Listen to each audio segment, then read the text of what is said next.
មានក្តីស្រមៃចង់ខ្លាចជាអ្នកនយោបាយតាំងពីតូចលោកហានធីនីបានសម្រេចក្តីសុបិនរបស់ខ្លួនដោយជួបជាសមាជិកក្រុមប្រឹក្សាស្រុកវ័យក្មេងជាងគេនៅក្នុងស្រុករវៀងខេត្តព្រះវិហារលោកបដិញ្ញាចិត្តបម្រើប្រជាពលរដ្ឋឲ្យអស់ពីកម្លាំងកាយចិត្តមានទីកំណត់ក្នុងភូមិចម្រើនឃុំច្រាច់ស្រុកជ័យសែនខេត្តព្រះវិហារលោកធីនីមានអាយុ27ឆ្នាំមកពីត្រកូលកសិករហើយជាបងគេនៅក្នុងចំណោមបងប្អូនចំនួន5នាក់ក្តីសុបិនតាំងពីតូចខ្ញុំចង់ក្លាយជាមន្ត្រីនយោបាយនៅក្នុងជួររាជរដ្ឋាភិបាលបុព្វហេតុដំបូងនោះគឺកាលខ្ញុំនៅកុមារភាពខ្ញុំបានដើរទៅសិក្សាក៏បានជួបលោកមេឃុំម្នាក់ដែលគាត់ពាក់ឯកសណ្ឋានមេឃុំទៅបម្រើប្រជាពលរដ្ឋនៅមូលដ្ឋានរបស់គាត់ខ្ញុំក៏គិតថាខ្ញុំថ្ងៃណាមួយនឹង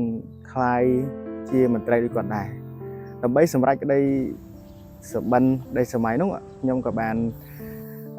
ខិតខំប្រឹងប្រែងរៀនសូត្រដោយសារកត្តាគ្រួសារខ្ញុំក៏បានលាផ្ទះទៅបួសជាព្រះសង្ឃដើម្បីបន្តការសិក្សាសូត្រដើម្បីសម្រេចនូវក្តីសុបិនរបស់ខ្ញុំនៅព្រះសង្ឃនោះខ្ញុំបានសិក្សារៀនសូត្ររហូតដល់បញ្ចប់ថ្នាក់បញ្ញាបត្រចំពោះហើយខ្ញុំក៏បានទៅបន្តនៅឯកទេសរដ្ឋបាលសាធារណៈនៅសាលាភូមិន្ទរដ្ឋបាលវគ្គក្រតកម្មមន្ត្រីចំពោះតមកខ្ញុំក៏បានលេខចក្ខកាប័ត្រហើយបានចូលឈ្មោះឈ្មោះជាបេក្ខជនក្រុមប្រឹក្សាស្រុករវៀង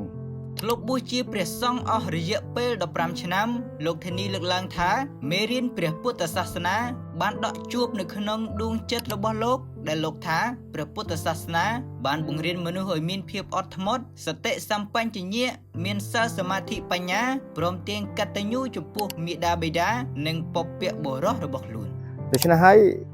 ក្នុងនាមខ្ញុំជាមន្ត្រីក្រុមប្រឹក្សាម្នាក់ក៏ដូចជាមន្ត្រីរាជរដ្ឋាភិបាលទាំងអស់នៅក្នុងជួររាជការដែលយើងទាំងអស់គ្នាគឺជាអ្នកទទួលបានប្រាក់ខែពីរដ្ឋ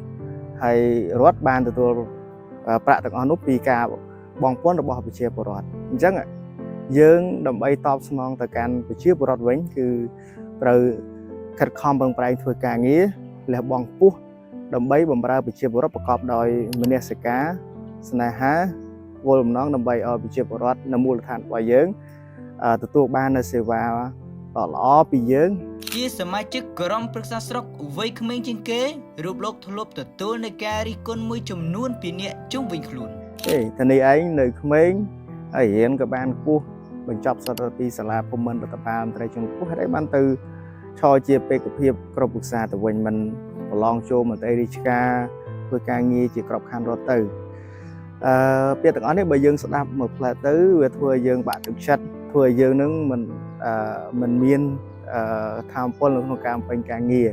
ប៉ុន្តែសម្រាប់ខ្ញុំវិញគឺពាក្យទាំងអស់នេះមិនមែនជាឧបសគ្គសម្រាប់ខ្ញុំសម្រាប់បំពេញការងាររបស់ខ្ញុំទេក្នុងនាមក្រុមប្រឹក្សាខ្ញុំសប្បាយចិត្តរីករាយហើយនឹងខិតខំប្រឹងប្រែងបំពេញការងារនឹងឲ្យបានល្អជូនថ្នាក់ដឹកនាំទាំងក្នុងការងារជាក្រុមប្រឹក្សាទាំងក្នុងការងារជាសមាជិករបស់គណៈបកលោកហានធីនីមានក្តីសង្ឃឹមថាស្រុករវៀងនឹងមានការអភិវឌ្ឍគ្រប់វិស័យជាពិសេសនោះការផ្តល់សេវាសាធារណៈជូនប្រជាពលរដ្ឋនិងហេដ្ឋារចនាសម្ព័ន្ធដោយសារយើងមានអាដាមអង្គកំសានជាប្រធានក្រុមការងាររដ្ឋាភិបាលជួយមូលដ្ឋានស្រុករវៀងជួយបង្ហាញផ្លូវណែនាំលោកមឿងសុខឿនប្រធានក្រុមប្រឹក្សាលោកហៅប៊ុនហួរអភិបាលនៃគណៈអភិបាលស្រុកលោកតែងតែខិតខំប្រឹងប្រែងយកចិត្តទុកដាក់បណ្ដុះបណ្ដាលនិងដល់ឱកាសឲ្យយុវជនបានចូលរួមក្នុងកិច្ចការងារនេះការរីកចម្រើនទាំងអស់នេះគឺมันអាចខ្វះបានទេនៅកម្លាំងការចូលរួមរបស់យុវជនដូច្នេះហើយក្នុងនាមខ្ញុំជាយុវជនម្នាក់ខ្ញុំសូមបដិញ្ញាចូលរួមនៅក្នុងការ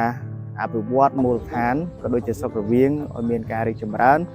ខ្ញុំនឹងខិតខំលះបង់ទៅកម្លាំងកាយកម្លាំងចិត្តព្រមទាំងកម្លាំងបញ្ញា